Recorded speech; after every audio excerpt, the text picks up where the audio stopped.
ये कहानी शुरू होती है हमारी प्यारी प्रोटैगोनिस्ट योनोमोरी कोबेनी से, जो एक अजीब सा सपना देखती है जिसमें वो किसी लड़के से मिलती है। लेकिन इस सब का फिलहाल कोई मतलब नहीं, क्योंकि आज उसका बर्थडे है और वो काफी खुश है। और हाँ, बता दूं, आज ही वो 16 साल की हो गई है। नीचे आती है तो उसकी बड़ी बहन बेनियो उसे केक देकर सरप्राइज करती है। कोबेनी बेहद खुश हो जाती है, लेकिन बेनियो इतनी ओवर द टॉप बहन है कि खुशी के मारे नाक से ब्लड निकल आता है, क्योंकि उसे है क्लासिक सिस्टर वाला कॉम्प्लेक्स। तभी उनकी माँ आती है और बर्थडे विश करने के साथ साथ ये बड़ा बम गिराती है कि अब वो 16 की हो गई है, तो उसके दादाजी ने जो एंगेजमेंट फिक्स किया था वो अब शुरू होगा। शॉक्ड कोबेनी को तो ये तक पता नहीं था कि उसका फियांसे कौन है, लेकिन असल में उसका मंगेतर हाकुया तो घर में पहले से मौजूद था। बस इतना लो प्रेजेंस वाला बंदा था कि किसी को पता ही नहीं चला। माँ को एहसास है कि ये सब एकदम से मानना मुश्किल होगा, तो वो कहती है कि सोच लो, लेकिन हाकुया तो बिना कुछ बोले मान भी जाता है। इस पर कोबेनी और ज्यादा गुस्सा हो जाती है, क्योंकि वो इस लड़के को जानती तक नहीं और ये तो ऐसे एक्सेप्ट कर रहा है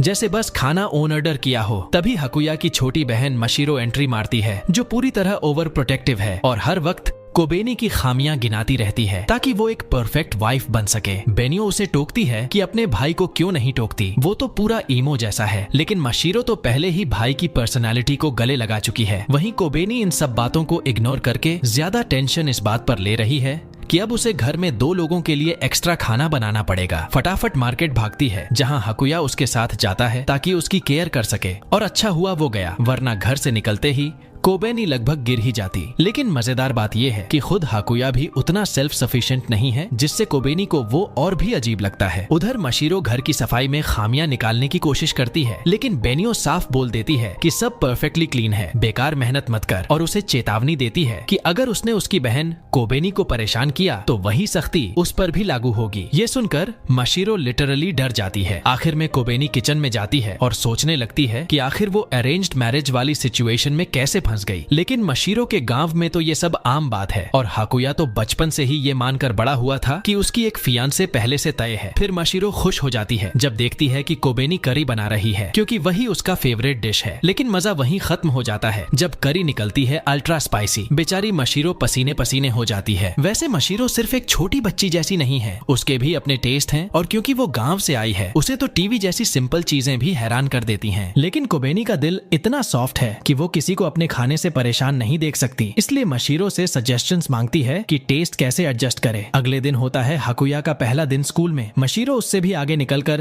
पहले ही पेपर वर्क कर देती है, लेकिन कोबेनी को डर है कि कहीं सबको उनके एंगेजमेंट के बारे में पता न चल जाए। और जैसा डर था वैसा ही होता है। उसकी दोस्त उनकी बातें सुन लेती है और हाकुया साफ साफ अपना इंट्रोडक्शन देता है कि वो कोबेनी का फैंजो है, यानी एंगेजमेंट छुपाने का पहला दिन ही एपिक फेल। इस पर कोबेनी रूल सेट कर देती है कि क्लास में कोई एंगेजमेंट की बात नहीं होगी, लेकिन जैसा कि अंदाजा था, हाकुया को उसी क्लास में डाल दिया जाता है जहां कोबेनी है। और ट्विस्ट ये कि मशीरो भी उसी क्लास में ट्रांसफर हो जाती है। सब शॉक्ड रह जाते हैं। मशीरो बड़ी शान से बोलती है कि उसकी फैमिली की इन्फ्लुएंस को अंडर एस्टिमेट मत करो। कोबेनी को तो और भी अजीब लगता है कि एक छोटी सी दिखने वाली बच्ची को स्कूल में एडमिट कर लिया, लेकिन असल में वो तो प्रैक्टिकली एक ऑन्टी एज की है। और ये बात सबसे ज्यादा खुश करती है बेनियो को, क्योंकि अब उसकी सबसे प्यारी लिल गर्ल हमेशा उसके पास है। पूरे स्कूल में हलचल मच जाती है, क्योंकि स्टूडेंट काउंसिल की प्रेसिडेंट बेनियो, जो स्मार्ट और एथलेटिक दोनों है, अचानक एक नई ट्रांसफर स्टूडेंट में इतनी इंटरेस्ट क्यों है। फैंस को तो शॉक लग जाता है और मशीरो भाग खड़ी होती है। सब लोग क्वेश्चंस पूछने लगते हैं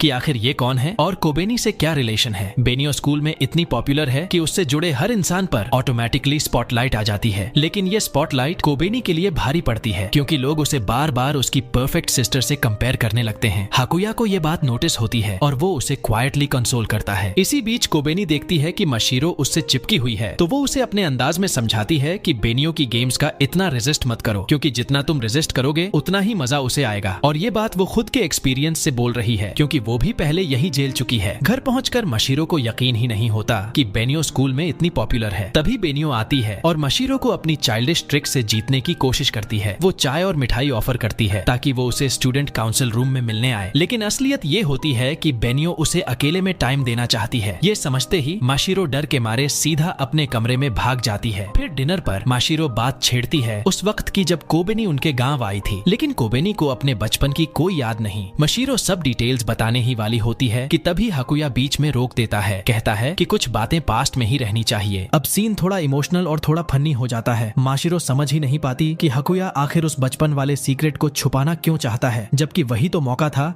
जिससे वो कोबेनी के दिल के और करीब आ सकता था। लेकिन हाकुया का मानना है कि अगर कोबेनी ने उस मेमोरी को भुला दिया है तो शायद वो उसे याद भी नहीं करना चाहती, और इसी वजह से वो उसकी चॉइस का रिस्पेक्ट करता है। दूसरी तरफ कोबेनी के दिमाग से ये बात निकल ही नहीं रही कि बचपन में आखिर ऐसा क्या हुआ था जिससे हाकुया इतना रिएक्ट कर रहा है, तो वो मशीरो से पूछने निकल पड़ती है। लेकिन मशीरो तो अभी अभी एलियंस पर एक टीवी शो देखकर डर के मारे हिल चुकी है। गांव की होने की वजह से उसे यूएफओ माइट्स की कोई आदत नहीं थी और अब उसे लग रहा है कि एलियंस आकर इंसानों को उठा ले जाते हैं। इतनी डरी हुई थी कि कोबेनी उससे कुछ पूछ भी नहीं पाती। अगले दिन भी हालात वही। माशिरो अब भी एलियंस के डर से कांप रही थी और सोच रही थी कि किसी भी वक्त कोई यूएफओ आकर उसे उठा ले जाएगा। इसी डर में वो बर्फ पर दौड़ते दौड़ते गिर भी जाती है। क्लास में पहुंचने के बाद कोबेनी उसका ध्यान रखती है, लेकिन माशिरो के पास ज्यादा देर रहने से बेनियो उसे पकड़ लेती है। और जब बेनियो को पता चलता है कि माशिरो को एलियंस से डर लगता है तो वो और ज्यादा खुश हो जाती है, क्योंकि इससे वो माशिरो को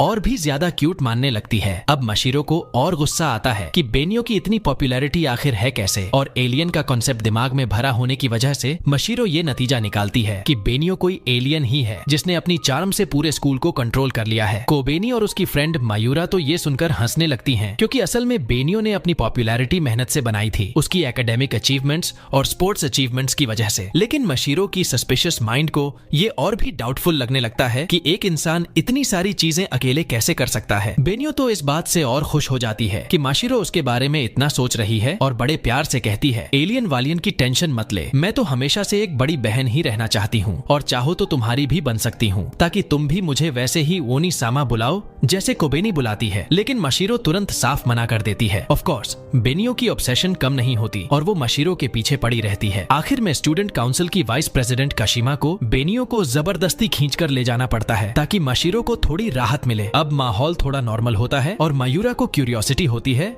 कि आखिर माशिरो और हाकुया कहाँ रहते हैं। माशिरो तो बिना झिझके बोल देती है कि वो लोग तो ऑब्वियसली कोबेनी के घर ही रहते हैं। ये सुनकर कोबेनी तुरंत उसे चुप कराना चाहती है ताकि बात बाहर न निकले, लेकिन माशिरो को लगता है कि ये इंसल्ट है, क्योंकि इसमें छुपाने जैसा कुछ है ही नहीं। और फिर बम फूट जाता है। पूरे क्लास को पता चल जाता है कि माशिरो और हाकुया दरअसल कोबेनी के साथ ही रहते हैं, यानी इनडायरेक्टली वो बेनियो के साथ भी रहते हैं। माशिरो को अब समझ आता है कि शहर में किसी छोटी सी खबर की भी कितनी बड़ी वैल्यू होती है, और बेचारी कोबेनी बस यही थैंक गॉड कर सकती है कि अभी तक किसी को उनकी एंगेजमेंट के बारे में नहीं पता चला। अगले दिन सुबह सब लोग साथ बैठकर नाश्ता कर रहे होते हैं। हमेशा की तरह बेनियो पूरी तरह चिपकी रहती है माशिरो से, लेकिन तभी प्रोटा की माँ कैजुअली हाकुया से पूछ लेती है कि उसे खाने में क्या पसंद है। और मजेदार बात ये कि कोबेनी पहले से ही उसके सारे फेवरेट डिशेस जानती है। ये देखकर सबको तो क्यूट कपल वाइब्स आती हैं, लेकिन बेनियो को थोड़ी झुंझलाहट होती है, क्योंकि उसे लगता है जैसे वो लोग पहले से ही कोई deeply in love married couple हों। स्कूल पहुंचते ही कोबेनी का मूड डाउन हो जाता है, क्योंकि उसकी बारी आती है जिम्नास्टिक क्लास की, और उसकी हालत वैसी नहीं थी, क्योंकि उसकी खास अदाएं उसे काफी भारी बना देते थे। माशिरो भी तुरंत समझ जाती है कि उसकी प्रॉब्लम क्या है। इतने एक्स्ट्रा वेट के साथ आराम से जंप करना पॉसिबल ही नहीं। लेकिन ट्विस्ट ये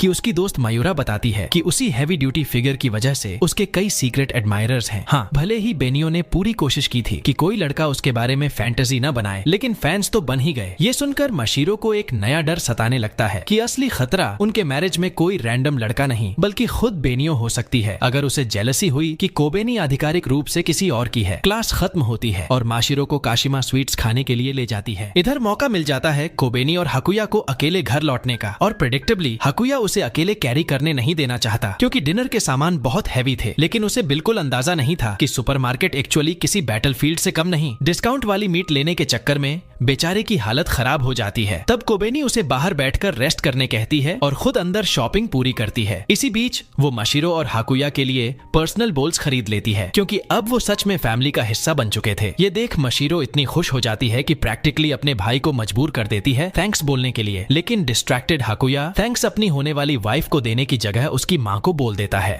वीकेंड आते ही फिर से बेनियो पूरी बेशर्मी से कोबेनी के बेड में घुस जाती है, लेकिन अब कोबेनी इतनी यूज्ड टू हो चुकी है कि कोई हैरानी वाला रिएक्शन भी नहीं देती, और ये बात बेनियो को और खटकती है। क्योंकि उसे तो उसी रिएक्शन की तलब रहती है। दूसरी तरफ हाकुया को अपने गांव से एक चिट्ठी मिलती है। मशीरो उसे देखते ही पैनिक मोड में चली जाती है और जिद करती है कि तुरंत रिप्लाई करना चाहिए। इसलिए हाकुया लेटर फिनिश करके खुद डिलीवर करने निकल पड़ता है। इधर घर पर कोबेनी और बेनियो लॉन्ड्री कर रही होती हैं। तभी बेनियो की नजर पड़ती है मशीरो की अंडरवेयर पर, जो पूरी तरह बच्चों जैसी होती है। बेनियो तो इतनी एक्साइटेड हो जाती है कि उसकी खुशी सीधे मशीरो तक पहुंच जाती है, जो अपने कमरे में बैठी माथा पीट लेती है कि उसने इतनी टॉप सीक्रेट इन्फो लीक कैसे कर दी, जैसे उसकी अंडरवियर साइज। याद रहे, मशीरो हमेशा खुद को एडल्ट दिखाने की कोशिश करती है। कुछ देर बाद कोबेनी बेनियो से मिलने आती है। बेनियो को लगता है कि वो मॉडल्स वाले ब्रास की बात करने आई है जिन्हें वो मशीरो के लिए खरीदना चाहती थी, लेकिन असलियत में कोबेनी का सवाल कुछ और ही था। आखिर बेनियो उसकी एंगेजमेंट के खिलाफ क्यों नहीं है, जबकि वो हमेशा उसके किसी भी बॉयफ्रेंड के खिलाफ रही है। बेनियो जानती थी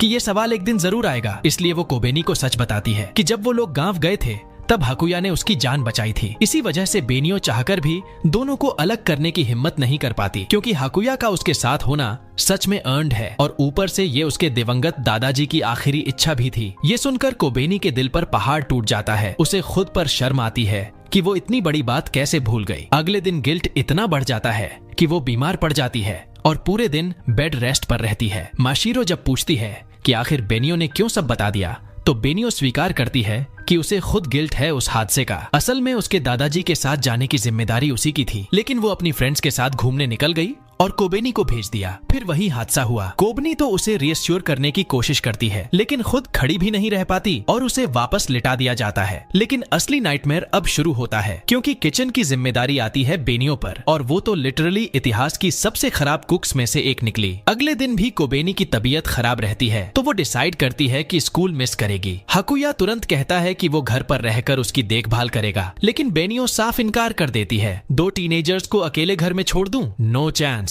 और खुद उसके साथ रुकने का डिसाइड कर लेती है। लेकिन आयरनी ये कि आखिर में कोई घर पर नहीं रुकता, क्योंकि कोबेनी बेनियो से नाराज हो जाती है कि वो उसके लिए खुद को सैक्रिफाइस क्यों कर रही है। दिन भर हाकुया अनयूजुअली डिप्रेस्ड नजर आता है, क्योंकि उसका ध्यान सिर्फ कोबेनी की हालत पर होता है। नतीजा ये कि वो सब जल्दी घर लौट आते हैं ताकि उसकी देखभाल कर सकें। जब मशीरो कोबेनी को साफ कर रही होती है, तभी उसकी नजर उसकी पुरानी एक्सीडेंट वाली स्कार पर पड़ती है। कोबेनी को याद आता है कि वो जख्म कैसे हुआ था, लेकिन हैरानी की बात ये कि हाकुया पर कोई निशान नहीं है। उसे थोड़ी राहत मिलती है, लेकिन गिल्ट अब भी दिल में है, क्योंकि वो जानती है कि हाकुया भी उसे बचाते वक्त घायल हुआ था। अब उसे समझ नहीं आता कि अगले दिन उसकी आंखों में आंखें डालकर बात कैसे करे। हाकुया ये नोटिस कर लेता है कि वो उससे नजरें चुरा रही है, और मिसअंडरस्टैंडिंग में ये सोच लेता है कि शायद वो उसे नफरत करती है। हर्ट होकर वो अचानक तेजी से भाग जाता है। कोबेनी और बेनियो दोनों शॉक में रह जाती हैं कि वो इतनी तेज कैसे दौड़ गया। मशीरो भी टेंशन में आ जाती है, क्योंकि असलियत एक्सप्लेन नहीं कर सकती,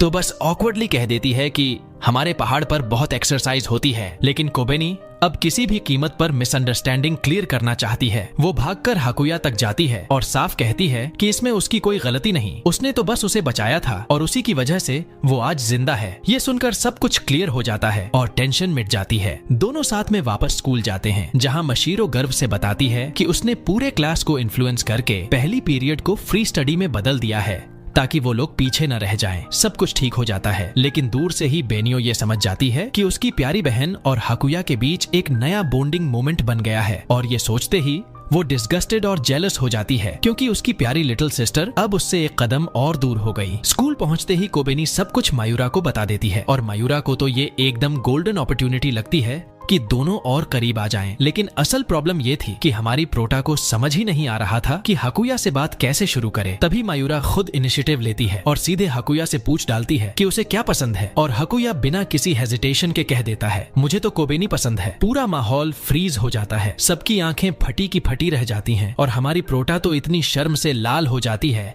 जैसे अभी जमीन में गड़ जाए। लेकिन जैसे ही वो उसकी रिएक्शन देखता है, खुद हाकुया भी थोड़ा शर्मा जाता है। इस मोमेंट को देखकर मशीरो खुद हैरान रह जाती है, क्योंकि वो नोटिस करती है कि कोबेनी अब हाकुया की एक्सप्रेशंस भी समझने लगी है, जबकि उसे खुद भी इतना आसानी से डिकोड नहीं कर पाती। लेकिन खुशी ज्यादा देर टिकती नहीं, क्योंकि रात में एक नई टेंशन आ जाती है। क्लान की तरफ से चिट्ठी आती है कि शहर में उनकी प्रोग्रेस देखने के लिए क्लैन का कोई प्रतिनिधि भेजा जाएगा। अगले दिन बेनियो मशीरो के लिए नई पजामास खरीद लाती है, और भले ही वो दिखाती है कि उसे पसंद नहीं, मगर आखिरकार पहन ही लेती है। इसी ड्रामे में वो ऑलमोस्ट भूल ही जाती है कोबेनी को बताना कि कोई घर आने वाला है, और साथ ही ये भी टेस्ट होगा कि इतने वक्त शहर में रहने के बाद वो नाटो खा पाती है या नहीं। अब दिक्कत ये है कि कोबेनी तो पहले से ही परफेक्ट बहू वाली वाइब्स दे रही है, तो उसे इग्नोर करना इम्पॉसिबल है। तभी हाकुया बीच में इंटरप्ट करता है और बताता है कि अगले दिन से उसके एग्जाम्स शुरू हो रहे हैं। कोबेनी टेंशन में आ जाती है, लेकिन उसे कंसोल करने के लिए हाकुया उसका सिर सहलाता है। एग्जाम्स खत्म होते ही मशीरो एकदम ठिकाने लग जाती है। आखिर वो अभी मिडिल स्कूल की बच्ची ही है। उसे खुश करने के लिए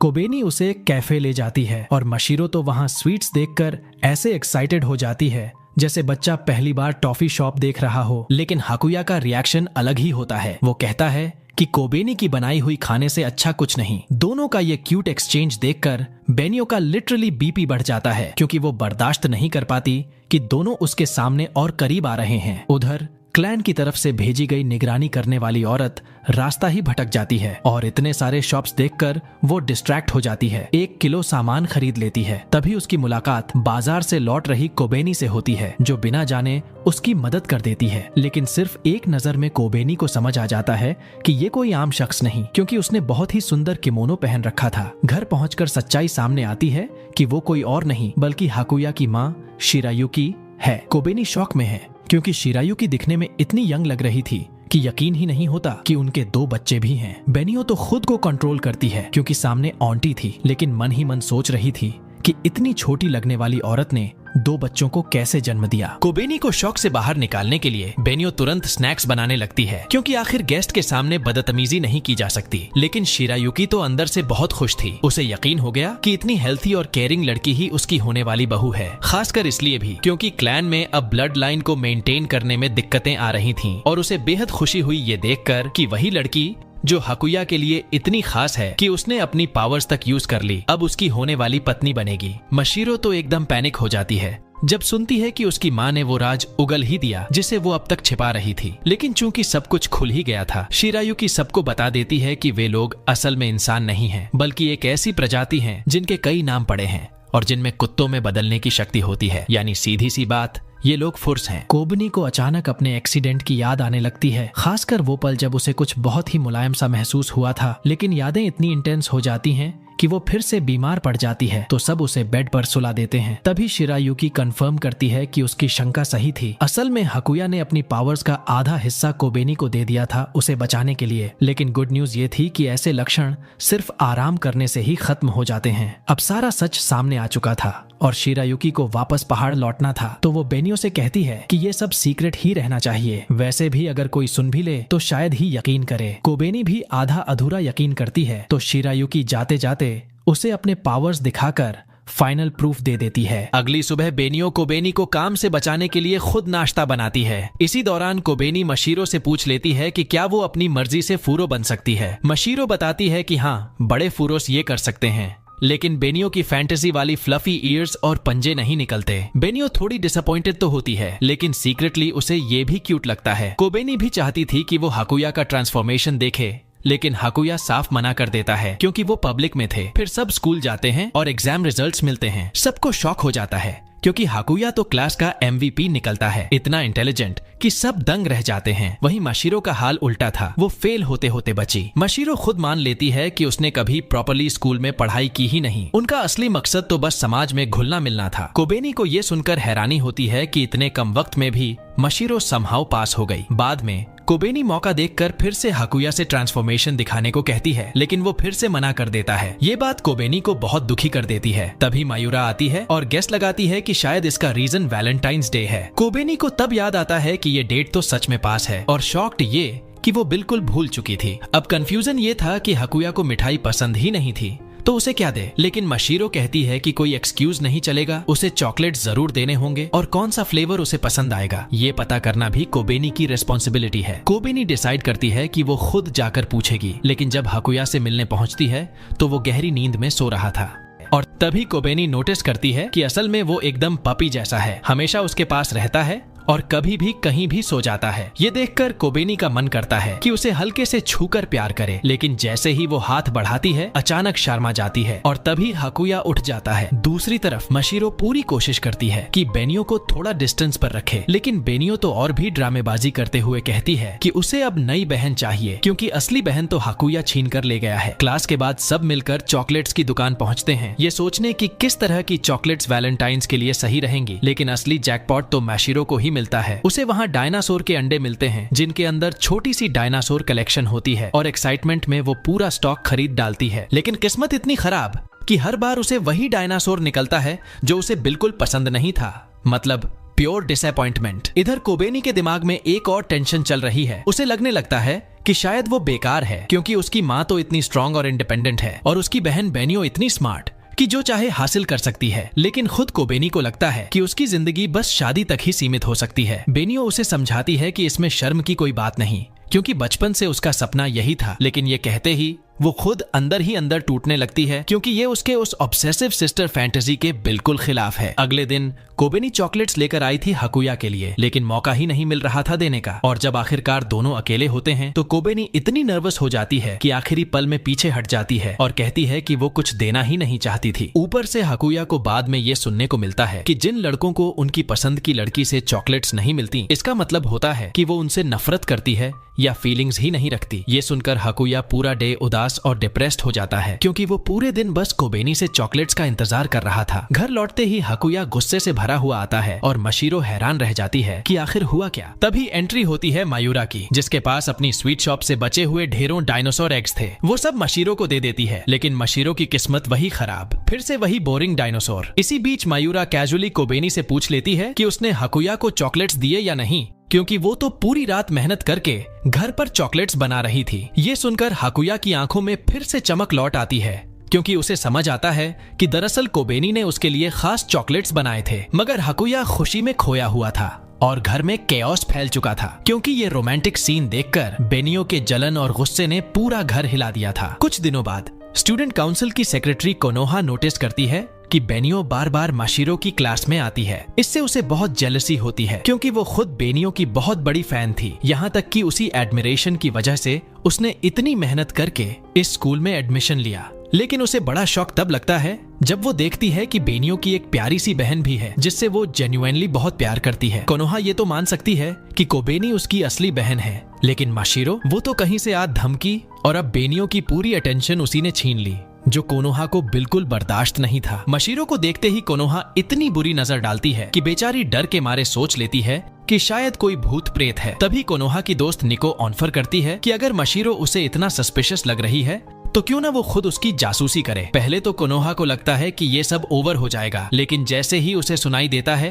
कि मशीरो बार बार उसे मॉन्स्टर बोल रही है, वो तुरंत प्लान बना लेती है कि कोई ऐसा सबूत हाथ लगे जिससे वो उसे ब्लैकमेल कर सके। अब एंट्री होती है निको की, जो इन्वेस्टिगेशन मोड में फुल ऑन उतर आती है। पहले स्टेप में वो प्रोटा पर नजर रखती है। चूंकि कोबेनी कभी फोटोज खिंचवाना या पब्लिक अपीयरेंस पसंद नहीं करती, निको उसे सिर्फ लंबा चौड़ा सर्वे थमा देती है, लेकिन पीछे पीछे वो मशीरो और प्रोटा दोनों की चोरी छिपे तस्वीरें खींचने लगती है। तभी हाकुया आ जाता है और साफ कहता है कि उसे ये स्पाइंग बंद करनी होगी। ऊपर से निको का कैमरा भी जब्त कर लेता है। लेकिन असली कॉमेडी तो तब होती है जब निको को पता चलता है कि हाकुया को बिल्कुल नहीं आता डेटा डिलीट करना, और फिर भी उसकी सारी फोटोज गायब हैं। यानी हाकुया अपनी वाइफ्यूज को इतनी प्रोटेक्टिवली गार्ड कर रहा था कि कोनोहा खुद थोड़ी सी इम्प्रेस्ड हो जाती है। हालांकि दिखावे में वो जोर जोर से डिनाई करती रहती है। कुछ ही देर बाद टीचर सभी को मैथ्स टेस्ट वापस करता है और बोलता है कि जिनके मार्क्स लो हैं उन्हें एक्स्ट्रा क्लासेस देनी होंगी। प्रोटा को लगता है कि शायद कोई फेल नहीं हुआ होगा, लेकिन असल एम्बैरेसमेंट तो हाकुया को होती है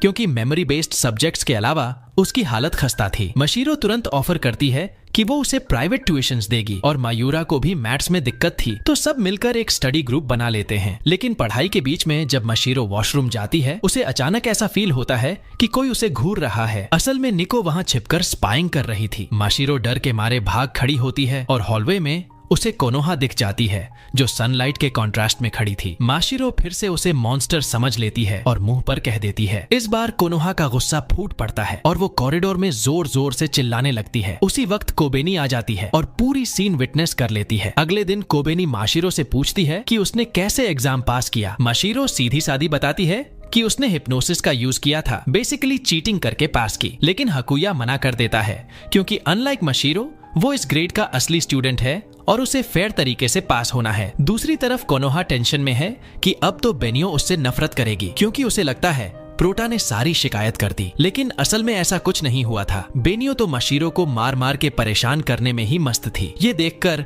कोनोहा जलने लगती है और मन ही मन बोल उठती है कि काश बेनियो उसे अपने साथ हर जगह ले जाती। ये बात कोबेनी सुन लेती है लेकिन प्रिटेंड करती है जैसे कुछ हुआ ही नहीं। लेकिन जब मशीरो लगातार बेनियो को बुरा भला कहती रहती है तो कोनोहा का पेशेंस टूट जाता है और वो उसे डायरेक्टली कन्फ्रंट करती है क्योंकि उसके लिए तो बेनियो सामा के खिलाफ एक भी बैड वर्ड बर्दाश्त करना नामुमकिन था। मशीरो को उससे बात करने में कोई दिक्कत नहीं थी, लेकिन जैसे ही वो कोनोहा के सामने खड़ी होती है उसे तुरंत एहसास हो जाता है कि ये भी पहाड़ से आई है, सिर्फ उसकी खुशबू से पहचान लेती है। ये सुनकर कोनोहा टेंशन में आ जाती है क्योंकि उसे लगता है कि मशीरो उसे गांव की लड़की कह रही है। वो बस इतना कहती है कि कम से कम बेनियो से रिस्पेक्ट के साथ बात करे। लेकिन मशीरो भला ये क्यों मानती जब उसे तो लगता है कि सारी विक्टिम वही है। इस टकराव से पता चलता है कि कोनोहा भी उसी स्पीसीज की है जिस तरह हाकुया और मशीरो हैं और अब वो दोनों पर शक करने लगती है कि कहीं इनके अंदर भी कुछ छुपा तो नहीं। कोबेनी समझ जाती है कि कोनोहा की असली पहचान सीक्रेट रखनी ही बेहतर है क्योंकि उसका सीधा कनेक्शन बेनियो से है। अगले दिन कोनोहा के दिमाग से ये सवाल ही नहीं निकल रहा था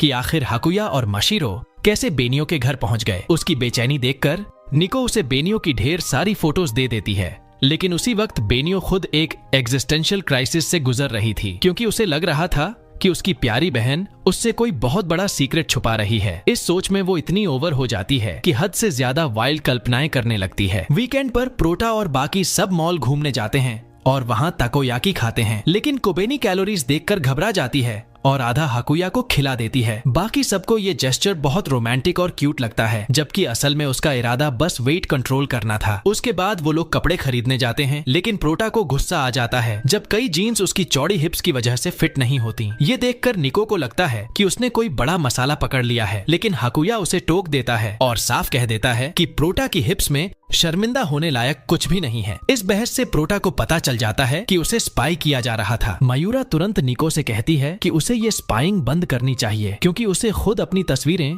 स्कूल की गॉसिप मैगजीन्स में आना पसंद नहीं। लेकिन निको इतनी आसानी से हार मानने वाली नहीं थी। बाद में कोनोहा प्रोटा की क्लास में जाकर माशीरो से अकेले बात करने का बहाना बनाती है। दोनों रूफटॉप पर जाती हैं ताकि कोई डिस्टर्ब न करे। तभी बेनियो और काशिमा भी उधर ही जा रहे होते हैं और बेनियो को शक होता है कि ये दोनों शायद उसी के बारे में बात करने वाले हैं, तो वो भी पीछे जाने लगती है। लेकिन काशिमा उसे रोक लेती है क्योंकि क्लियरली ये उसकी जिम्मेदारी नहीं है। कोनोहा और मशीरो की दुश्मनी इतनी गहरी थी कि रूफटॉप पर चढ़ने में भी दोनों एक दूसरे से आगे निकलने की कोशिश करती हैं, लेकिन ऊपर पहुंचकर ठंडी हवाओं से कांपने लगती हैं और बातचीत ही नहीं कर पाती तो जगह बदलने का फैसला करती हैं। इधर प्रोटा थककर नीचे लौट आती है और उसकी मुलाकात बेनियो से होती है। बेनियो सीधा पूछती है कि आखिर कोनोहा और मशीरो के बीच क्या चल रहा है, लेकिन प्रोटा सच बताने के मूड में नहीं होती और साफ कह देती है कि ये उसकी चिंता की बात नहीं। ये सुनते ही बेनियो पूरी तरह नॉकआउट हो जाती है। कोनोहा हैरान रह जाती है जब उसे पता चलता है कि वो और मशीरो असल में एक ही स्पीसीज से हैं। तभी वो मशीरो पर इल्जाम लगाती है कि वो तो सिर्फ कुछ चालाक ट्रिक्स इस्तेमाल करके बेनियो के घर घुस आई है और इस तरह उसका दिल जीतने की कोशिश कर रही है। ये सुनकर मशीरो इतना आहत होती है कि रोने लगती है और मजबूरी में हाकुया को उसे कंसोल करना पड़ता है क्योंकि सच तो ये था कि उन्होंने बेनियो के घर में आने के लिए कोई बेईमानी नहीं की थी और बेनियो के पीछे उनका कोई इरादा भी नहीं था। लेकिन कोनोहा को अपनी माँ की बातें याद आती हैं कि उनकी स्पीसीज में मलेज बहुत रेयर होते हैं और ऐसे में मौका मिलते ही उसे अपना बना लेना चाहिए। इसी सोच में वो सीधा हाकुया को प्रपोज कर देती है कि चलो शादी कर लें और उसी वक्त वहाँ कोबेनी आ जाती है और ये पूरी आखिरी लाइन सुन लेती है। शॉक्ड होकर वो भागने की कोशिश करती है लेकिन घबराहट में ठोकर खा गिर जाती है और फिर तेजी से वहाँ से निकल जाती है। हाकुया उसे रोकने के लिए पीछे भागता है लेकिन कोनोहा भी उसे जाने नहीं देना चाहती क्योंकि वो उसे पति बनाना चाहती है। तभी मशीरो सीधा बीच में आती है और कहती है कि हाकुया पहले से ही कोबेनी से एंगेज्ड है, इसलिए उसे परेशान करना बंद करो। दूसरी तरफ कोबेनी इस बात को प्रोसेस ही नहीं कर पाती कि कोई और भी हाकुया से शादी करना चाहती है और अब उसे पहली बार लगता है कि उसके सामने असली कंपटीशन खड़ी है। ऊपर से निको ये सब सुन लेती है और एक्स्ट्रा डिटेल्स मांगने लगती है तो हाकुया झट से कह देता है कि उसका ना कोबेनी के साथ और ना ही कोनोहा के साथ कोई रिश्ता है ताकि रूमर्स फैलने से पहले ही सब क्लियर हो जाए। लेकिन जब उसे लगता है कि निको इससे भी सेटिस्फाई नहीं होगी तो वो उसे सीधा कोनोहा के पास भेज देता है कि अगर डाउट है तो खुद उससे पूछ ले। इस बात से कोबेनी थोड़ी राहत की सांस लेती है क्योंकि हाकुया ने एंगेजमेंट वाली बात डिनाई करके रूमर बचा लिया, लेकिन फिर भी उसे गिल्टी फील होता है कि वो ये सीक्रेट दुनिया से छुपा रही है। वो सोच भी नहीं सकती थी कि माशिरो इतनी इजीली कोनोहा को सच बता देगी, क्योंकि अगर ये बात निको के हाथ लगी तो उसे छुपाना नामुमकिन होगा। वहीं दूसरी ओर जब निको कोनोहा से पूछती है कि हाकुया ने क्यों कहा कि उसका कोबेनी से कोई रिश्ता नहीं, तो कोनोहा की आंखों में फिर से चमक आ जाती है, क्योंकि इसका मतलब था कि एंगेजमेंट वाली बात ऑफिशियली मान्य ही नहीं और अब उसके पास हाकुया को पाने का नया चांस खुल गया है। रात को माशिरो गुस्से में बेनियो से शिकायत करती है कि उसकी वजह से ये पूरा ड्रामा हुआ, क्योंकि उसकी साइको फैन हर जगह यही फैला रही है कि माशिरो उसी की वजह से बेनियो के घर पर है। ये सुनकर बेनियो क्यूरियोसिटी से कोबेनी से पूछती है कि आखिर ये लड़ाई किस बात की थी। कोबेनी असली रीजन बताना तो बिल्कुल नहीं चाहती थी और न ही कोनोहा की आइडेंटिटी रिवील कर सकती थी, तो वो स्मार्टली टॉपिक बदलते हुए बोल देती है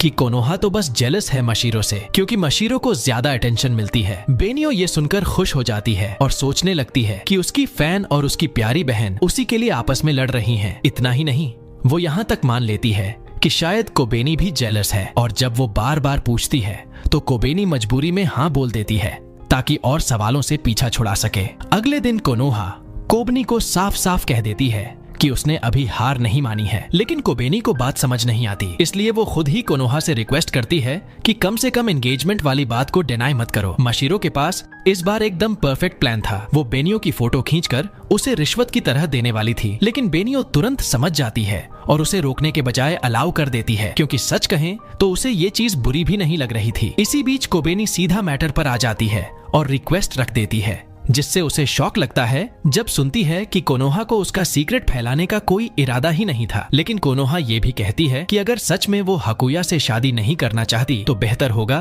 कि उससे दूर हो जाए, ताकि उसे फ्यूचर में कोई प्रॉब्लम ना हो। कोबेनी तो पहले से सोच रही थी कि कहीं वो सेल्फिश तो नहीं बन रही, और अब ये सब सुनकर वो रो पड़ती है। तभी बेनियो उसे देख लेती है तो कोबेनी झट से एक्सक्यूज मारती है कि ये तो बस आंख में थोड़ी मिट्टी चली गई थी, ताकि बेनियो किसी पर गुस्सा न निकाले। इसी मौके का फायदा उठाते हुए बेनियो कोनोहा से रिक्वेस्ट करती है कि वो उसकी छोटी बहनों के साथ अच्छे से एडजस्ट करे, क्योंकि वो अपनी वजह से उनके बीच लड़ाई नहीं चाहती। कोनोहा उस समय तो स्वीट बनकर मान जाती है, लेकिन बाद में दिल से रिग्रेट करती है कि उसने कैसे एग्री कर लिया कि वो अपनी स्कूल की सबसे नापसंद इंसान के साथ अच्छा बिहेव करेगी। घर लौटकर कोबेनी हाकुया के लिए कम मीठा डेजर्ट बनाती है और साफ कर देती है कि वो एंगेजमेंट को इसलिए छुपा रही है क्योंकि उसका उसके साथ डेट करने का इरादा नहीं है। लेकिन हाकुया को कुछ समझ नहीं आता, तो माशिरो ट्रांसलेट कर देती है कि असल में वो उसे पसंद करती है। ये सुनकर सबको लगता है कि कोबेनी ने आखिरकार अपना देरे साइड दिखा दिया है। बेनियो को ये बात बिल्कुल पसंद नहीं आती और वो हाकुया पर गुस्सा निकालती है, लेकिन सब इग्नोर कर देते हैं, क्योंकि अब असली ध्यान कोबेनी के दिए हुए चॉकलेट्स को सही रिप्लाई देने पर होना चाहिए, ताकि फीलिंग्स का आदान प्रदान बराबर रहे। अगले दिन बेनियो के जेलसी वाइब्स इतनी ऑब्वियस हो जाती हैं कि सब समझ जाते हैं कि वो एंगेजमेंट से बहुत ज्यादा चिढ़ रही है, लेकिन हाकुया तो बिल्कुल भी रिएक्ट नहीं करता, और इसी वजह से बेनियो अपनी सारी शर्म छोड़कर साफ साफ कह देती है कि वो कभी भी इस एंगेजमेंट को एक्सेप्ट नहीं करेगी, चाहे उसके चेहरे पर कुछ भी न दिखे। हाकुया अंदर से हर्ट होता है कि बेनियो उसे नहीं मानती, लेकिन माशिरो उसे समझाती है कि इतना दिल पर मत लो। वहीं कोबेनी सोचती है कि उसने तो कुछ ऐसा किया ही नहीं जिससे कोई गलतफहमी उठे, लेकिन माशिरो मानती है कि वो दोनों क्लियरली रोमांटिक लग रहे थे, चाहे कोबेनी डिनाई करे। माशिरो तो सीधा हाकुया से कह देती है कि अब सोच लेना कि कोबेनी को क्या गिफ्ट देना है। स्कूल पहुंचने पर कोबेनी कोनोहा से खुलकर बोल देती है कि उसे अपनी बहन की तरह स्पॉटलाइट में रहना पसंद नहीं है और वो नहीं चाहती कि उसके ऊपर भी ऐसे आर्टिकल्स लिखे जाएं। ये सुनकर कोनोहा थोड़ी हर्ट हो जाती है, क्योंकि उसका तो कुछ लिखने का प्लान था ही नहीं, लेकिन फिर सोचती है कि अगर वो निको की दोस्त है तो उसकी चिंता कुछ हद तक सही भी है। क्लासेस के बाद मायूरा और माशिरो चालाकी से कोबेनी और हाकुया को अकेले छोड़ देते हैं ताकि वो दोनों साथ घर लौटें। ये देख बेनियो इरिटेट हो जाती है, क्योंकि वो बिल्कुल नहीं चाहती थी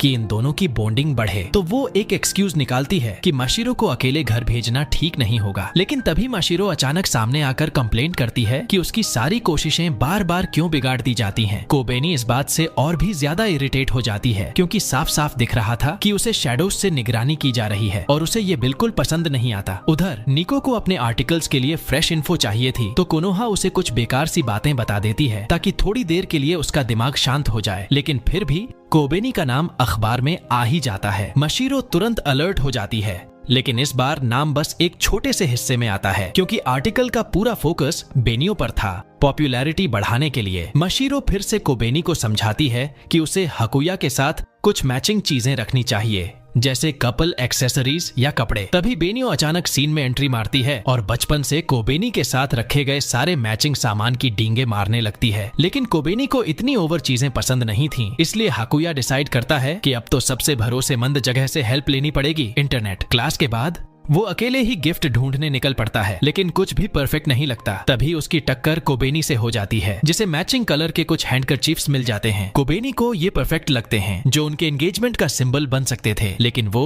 हाकुया से वादा लेती है कि इसे किसी को मत बताना। हाकुया तो खुश हो जाता है, लेकिन उसकी खुशी जल्दी ही गायब हो जाती है क्योंकि कोबेनी वही हैंडकरचीफ्स बेनियो और मशीरो को भी दे देती है। मशीरो तुरंत उसे चैलेंज करती है कि अब उसे ऐसा गिफ्ट देना होगा जो कोबेनी को सच में इम्प्रेस कर दे, और अगले ही दिन वो हाकुया पर और भी प्रेशर डालती रहती है। रिजल्ट ये होता है कि हाकुया पूरी तरह तनाव में नजर आने लगता है और जो भी उसे एडवाइस देते हैं वो इतने वेग होते हैं कि उसका कोई फायदा ही नहीं निकलता। घर लौटते वक्त मशीरो फिर से मौका बनाकर कोबेनी और हाकुया को अकेला छोड़ देती है, लेकिन दोनों के पास बात करने के लिए कुछ था ही नहीं। मजबूरी में कोबेनी रैंडम सवाल पूछ लेती है। हाकुया का वो लटकता हुआ फ्रिंज जो उसकी एक आंख को ढक लेता है, हाकुया को तो अब उसकी आदत पड़ चुकी थी। दूसरी ओर मशीरो सुपरमार्केट से डायनासोर के अंडे लेने गई थी, लेकिन घर लौटने का मन नहीं हुआ तो उसने अपनी सुपर ह्यूमन स्पीड यूज कर ली। बैड लक ये रही कि निको ने उसे अचानक गायब होते हुए देख लिया। अच्छी बात यह थी कि वह उसे पहचान नहीं पाई, लेकिन फिर भी हाकुया ने मशीरो को डांट दिया क्योंकि अगर सच सामने आ गया तो उन्हें वापस घर लौटने पर मजबूर कर दिया जाएगा। लेकिन असली दिक्कत ये थी कि जिसने उसे देखा वो कोई रैंडम इंसान नहीं बल्कि निको थी, और अब वो अपनी सारी पुरानी खोजबीन छोड़कर सिर्फ इस अज्ञात जीव की आइडेंटिटी निकालने में लग गई। कोनोहा तुरंत समझ जाती है कि शायद मशीरो देखी जा चुकी है और वो निको को रोकने की कोशिश भी करती है, लेकिन निको तो इस बार पूरी तरह डिटरमिन्ड थी कि सच का पता लगाकर ही रहेगी। तभी हाकुया हॉलवे में पहुंचता है और उसकी मुलाकात निको से होती है। निको कैजुअली कह देती है कि खबर को छोड़ देगी, लेकिन हाकुया इस बात को गलत समझ लेता है। उसे लगता है कि निको के हिसाब से कोबेनी इतनी बड़ी न्यूज नहीं है जिस पर इन्वेस्टिगेशन जारी रखी जाए। इसीलिए हाकुया तुरंत कोबेनी को रिएश्योर करता है कि उसके लिए वो ही सबसे बड़ी और सबसे इम्पोर्टेंट खबर है। ये सुनकर कोनोहा भी शॉक हो जाती है क्योंकि उसे लगता है कि दोनों इतने क्लोज हैं कि स्कूल में भी इस तरह की बातें कर लेते हैं। तभी वो साफ साफ कह देती है कि उसे हाकुया कभी पसंद ही नहीं था और इसलिए अब वो उनकी जिंदगी से निकलकर किसी तरह की डिस्टर्बेंस नहीं बनेगी। हाकुया ठंडे अंदाज में उसका शुक्रिया करता है कि अब वो परेशानी नहीं रहेगी, लेकिन माहौल ज्यादा हैवी न हो जाए, इसलिए मशीरो बीच में कूद जाती है और सबका ध्यान एक नए टॉपिक पर खींचती है। उसने कोबेनी के लिए एक परफेक्ट गिफ्ट आइडिया निकाला है। उसका आइडिया सिंपल लेकिन रोमांटिक था, एक डेट। हाकुया और कोबेनी दोनों रेडी हो जाते हैं, लेकिन कोबेनी जिद करती है कि मशीरो भी उनके साथ चले क्योंकि उसे लगता है कि मशीरो को सिटी घूमना अच्छा लगेगा। प्लान ऑलमोस्ट परफेक्ट लगता है, पर तभी बेनियो धमकती है और पूरी तरह अपोज कर देती है क्योंकि उसके लिए डेट जैसी चीज बिल्कुल भी बर्दाश्त नहीं। शुक्र है काशिमा समय पर पहुंचती है और बेनियो को खींच कर ले जाती है। इससे कोबेनी फाइनली आराम से हाकुया और मशीरो के साथ एंजॉय कर पाती है, लेकिन वापस लौटने पर उसकी नजर हाकुया की आंख पर पड़ती है जहां एक बड़ी सी स्कार थी। तभी उसे याद आता है कि ये वही चोट है जो हाकुया को उसे बचाते समय लगी थी। हाकुया जल्दी से क्लैरिफाई करता है कि ये उसकी गलती थी, कोबेनी की नहीं। वो बस उतना स्किल्ड नहीं था। मशीरो भी यही समझाती है कि हाकुया को इस पर ज्यादा परेशान नहीं होना चाहिए, लेकिन कोबेनी का दिल मानता ही नहीं। गिल्ट उसे हर पल खाए जा रहा था क्योंकि वो जानती थी कि ये निशान सिर्फ उसे बचाने की वजह से है। इसी बीच एक और ट्विस्ट आता है। हाकुया को अपनी माँ का जवाबी खत मिलता है क्योंकि उसने अपना पूरा रिपोर्ट भेजा था। लेटर पढ़कर हाकुया शॉक हो जाता है और मशीरो भी। अगले ही दिन कोबेनी जब उन्हें जगाने जाती है तो देखती है कि हाकुया और मशीरो दोनों गायब हैं। यहाँ तक कि उनका सामान भी नहीं है। पूरा फैमिली कंफ्यूज है। कोई नहीं समझ पा रहा कि वो अचानक क्यों चले गए। बस एक छोटा सा मैसेज छोड़ गए थे, वो वापस पहाड़ों में लौट रहे हैं। इस इंसिडेंट से कोबेनी अकेली और बेहद उदास हो जाती है। जैसे ही हॉलिडेज शुरू होते हैं, मायूरा उससे कॉल पर पूछती है कि कैसे हो, और कोबेनी उसे बताती है कि हाकुया पहाड़ों में लौट गया है। उसकी आवाज से ही मायूरा समझ जाती है कि कोबेनी को ये बात बहुत हर्ट कर रही है, इसलिए वो उसे समझाती है कि कभी कभी इंसान को सेल्फिश होकर अपने दिल की सुननी चाहिए। ये वर्ड सुनकर कोबेनी को हिम्मत मिलती है और वो डिसाइड कर लेती है कि वो अपने फियांसे को ढूंढने पहाड़ों तक जाएगी। उधर मशीरो और हाकुया खुशी खुशी फसलों की कटाई में लगे थे, क्योंकि असली रीजन बस फैमिली की मदद करना था। लेकिन अचानक हाकुया को पहाड़ों में कोबेनी की आवाज सुनाई देती है। वो भागते हुए उसकी तलाश में निकल पड़ता है और पाता है कि कोबेनी बर्फबारी से बचने के लिए एक छोटी सी गुफा जैसे जगह में छिपी हुई है। कोबेनी उसे देखकर गुस्सा हो जाती है कि वो उसके मैसेजेस का जवाब क्यों नहीं दे रहा था। हाकुया कामली समझाता है कि यहाँ माउंटेन्स में मोबाइल सिग्नल होता ही नहीं। लेकिन उसी समय एक और प्रॉब्लम खड़ी हो जाती है। कोबेनी को तेज बुखार हो जाता है और ऊपर से स्नो स्टॉर्म भी और ज्यादा भयंकर हो जाता है, जिससे हालात और भी क्रिटिकल बन जाते हैं। हाकुया समझ जाता है कि अगर कोबेनी को वहीं छोड़ा तो वो ठंड से जम जाएगी, इसलिए वो तुरंत गांव की तरफ मदद ढूंढने दौड़ पड़ता है, जबकि माशिरो पीछे रहकर उसकी देखभाल करती है। लेकिन बदकिस्मती से आग धीरे धीरे बुझने लगती है और माशिरो के पास कोई ऑप्शन नहीं बचता। उसे बाहर जाकर सूखी लकड़ियां ढूंढनी पड़ती हैं। इसी बीच अकेली रह गई कोबेनी को हेलुसिनेशंस होने लगते हैं। वो अपनी बचपन की तन्हाई याद करने लगती है, जहां उसे हमेशा महसूस होता था कि वो अलग है, अपनी माँ या बेनियो जितनी प्रतिभाशाली नहीं, और अब भी हाकुया और माशिरो उसे छोड़कर चले गए हैं। इस डर और अकेलेपन में वो गुफा से निकल पड़ती है। माशिरो जब वापस लौटती है तो घबरा जाती है, क्योंकि कोबेनी वहां नहीं थी। तभी हाकुया गांव वालों के साथ पहुंच जाता है और सब लोग मिलकर बर्फीली पहाड़ियों में कोबेनी की तलाश शुरू करते हैं। कोबेनी बर्फीले तूफान में बेहोश पड़ी होती है और होश आने पर पाती है कि वो एक खतरनाक बर्फीले ढलान के किनारे है। तभी हाकुया सही वक्त पर पहुंच जाता है और उसे बचा लेता है। उसे गर्म चाय पिलाकर वो दोनों गांव वालों के पास लौटते हैं। रास्ते में कोबेनी पूछती है कि हाकुया ने उसकी आंख की चोट छुपाई क्यों। हाकुया कहता है कि वो उसे परेशान नहीं करना चाहता था, लेकिन कोबेनी साफ कह देती है कि फियांसे होने के नाते उनके बीच कोई सीक्रेट्स नहीं होने चाहिए। हाकुया मान जाता है और वादा करता है कि अब कभी कुछ नहीं छुपाएगा। थोड़ी देर बाद वो सब लोगों से मिल जाते हैं, लेकिन शौक की बात ये थी कि बेनियो और बाकी सब भी रेस्क्यू के लिए आ पहुंचे थे। सब साथ में लौट आते हैं, लेकिन बेनियो नोट कर लेती है कि हाकुया अनयूजुअली खुश और हल्का लग रहा है, जिससे उसे शक होने लगता है कि शायद कुछ और हुआ है, चाहे कोबेनी कितना भी डिनाई कर दे। छुट्टियां खत्म होते ही नया साल शुरू होता है और माशिरो की वजह से सब फिर से साथ होते हैं। कोबेनी खुश थी, भले ही उसे नहीं पता था कि उसकी और हाकुया की कहानी कहां तक जाएगी और क्या वो हमेशा साथ रहेंगे, लेकिन उसने तय कर लिया था